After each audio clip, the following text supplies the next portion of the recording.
All right, good morning everyone. I'm headed down to drop my S2000 off for the week at LHT Performance.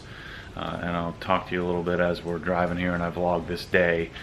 The car needs some tweaks, and this is part of the process of owning a modified car, especially a high horsepower modified car, high horsepower in comparison to what it was before.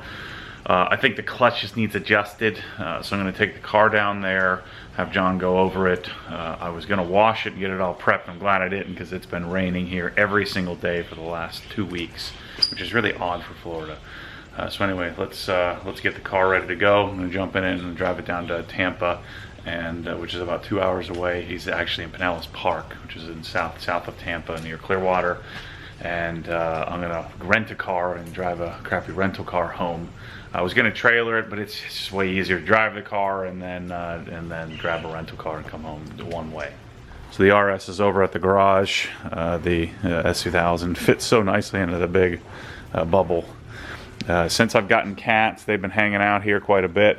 So the cats have protected the car, plus the bubble's done its job. So haven't, knock on wood, haven't been any rodent issues. But you know, this thing, if you're not familiar, there's a fan in here. Why don't I just show you? The only issue with this is that this is the indoor designed, right? So this is designed for indoor applications, not outdoor. So it's getting beat up pretty handily from the Florida funk. So it really needs a cleaning. But this thing here, there's enough room. I don't even have to open the sides. You could if you wanted to. I usually just kind of squeeze in. There's plenty of room for the S2000. But, oops, this fell over. There's I have to put this thing back together. There's a pump here, so it must have fallen over here in the storm. But there's a pump that's pressure sensitive. It keeps the tubes filled up. And then there is a fan, and that fan is basically a computer fan that runs 24/7. And then what I did is I have a timer where there's lights under the car, just because rodents tend to fear, or they don't come where lights are. And so the idea here is that the lights underneath the car turn on, 10 hours a day or so, or 8 hours a day to protect it. So anyway, let's jump in the car, get rolling. Just hit 14,000 miles. This car is so clean. Outside's dirty right now, but it's so nice.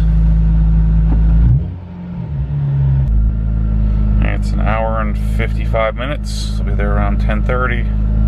Sure, we'll get there a little quicker, assuming it isn't torrential downpour like it's been for days. The supercharger on this thing, still hard to get used to how much whine you get. It's pretty darn cool. It grows on you. I'm a huge Gary Vee fan. I'm not a self-help kind of guy. I really don't like listening to that kind of stuff, but he tells the truth. I think he's really got it right. It's part of my reasoning for now chasing, the YouTube and the podcast and all that stuff a little more than I have in the beginning, where it was just just kind of doing me, just doing what I thought was right, what I, just as a way to get out of my own head. But I think he's completely right in that, attention is heading more and more toward these social platforms, which I accidentally ended up on. And so you're going to be seeing a lot more from me come out. I'm going to build at OGHQ a dedicated podcast studio. Wait till you see how cool that's going to be. It's going to be awesome. I've been working on that all week, but I'm going to build that room, which is the office at OGHQ. And so I'm going to be spending a lot of time getting that set up so that I can spend a lot of time speaking, audio wise. So anyway, we're headed there. I've got an hour and a half to go or so. So it just occurred to me that the reason why I'm headed down to LHT, the clutch in the car is there's a little hitch, like a little clunk. I think it might be the clutch master cylinder or something like that. But the clutch has to get that fixed. The flywheel's kind of chattery, but that's, I think, largely due to the fact that it's super lightweight. in comparison to stock. So anyway, that's what we're going down to have John take a look at. We'll get his opinion on it, and I'm going to leave it for the week, and then go down and get it. There's a lot of talk about how Pilot Sport Cup 2s don't work in the rain, and how they need to be heat cycled, or heated up anyway, not heat cycled. And I don't know, it's super wet out here. It's been raining all day, raining all week, and they do really well. And they're pretty quiet tires as well. You know, for the dry performance you get on them, I think they're incredible tires. So I'd urge people to at least consider them. I think they're awesome. Even in the rain, they hold up just fine. Well, so much for getting gas here. They only have 92 octane. What's up with that? So off to the next one. All right, remember these guys? They built the car. So I came to dial in the clutch. You know, the chatter is normal, right? On a lightweight flywheel, you know. RPMs, yeah, the chatter is somewhat normal, but the little click that you have in there is not normal. I haven't felt that. We haven't had that before. That would drive me nuts. So there's a little, like, this is what I've been talking about. There's a little, when you depress the clutch, there's a little shimmy in it, little click in it. I want to see if you can see what you might be able to even see it. But that, like, yeah, right at the top. Just there, it's like a click. Which I think is the master cylinder, but yeah, the fluid is kind of dark, which tells you that, you know, there could be a something funky's up. You know what? Contamination goes I would also think, you know, that, you know, if I wasn't such a pansy, like, I've driven this like 900 miles. And like, I think I've gotten on it because I'm scared to death of this thing. I've gotten on it maybe a dozen times. So it's not like I'm out beating the crap out of it. Yeah. So I know the clutch has been, you know, is fine. No, at least I'm assuming. Yeah, it would drive me nuts. It's not. So we're gonna check. You'll check the master cylinder, check the pedal, check the. We'll go through the scenario. I think it's the master. When you're digging for problems, you always replace the cheapest part first. That way, if it didn't fix the problem, well, it's better than going to the expensive part first. Yeah, well, it's definitely not right. I definitely want that address too.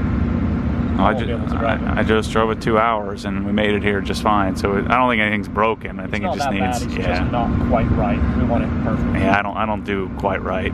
No. Neither do you. That's why I'm here. Yeah. I just drove 2.5 hours to get here. All right, so dropping it off. Get everything dialed. Be back in a week or so. I'm in a sweet Nissan Altima. Driving home, and I weighed the options of having Michelle drive all the way down here with me, behind me, to bring me home, or to, I guess another option would have been to trailer the car down here, which is a pain in the rear. It takes probably 50% longer time, and then I have to drive the trailer all the way back. Uber home was like 125 bucks to Uber home, but then who knows what kind of Uber you're gonna get, or just rent a car for 85 bucks. And so I rented a car for 85 bucks. I'm doing one-way trip and driving home. So that's what I'm doing. All right, made it back. This is one of the reasons why I want to have less cars in my life. I mean, I left at 8:30 in the morning. It's 1:30. So 9, 10, 11, 12, 1, that's 5 hours to get my car to the right place, to get home is, you know, it's just a big ordeal. It's why I'm so focused on having, you know, a couple of cars instead of having a whole collection of them, because, you know, unless you have a staff to care for them, it becomes a darn full-time job. You become beholden to the car. So anyway, a short little vlog today. I just thought I'd sort of share some of that stuff with you on the S2000, and I'll catch up with you shortly. As always, stay tuned for more crazy.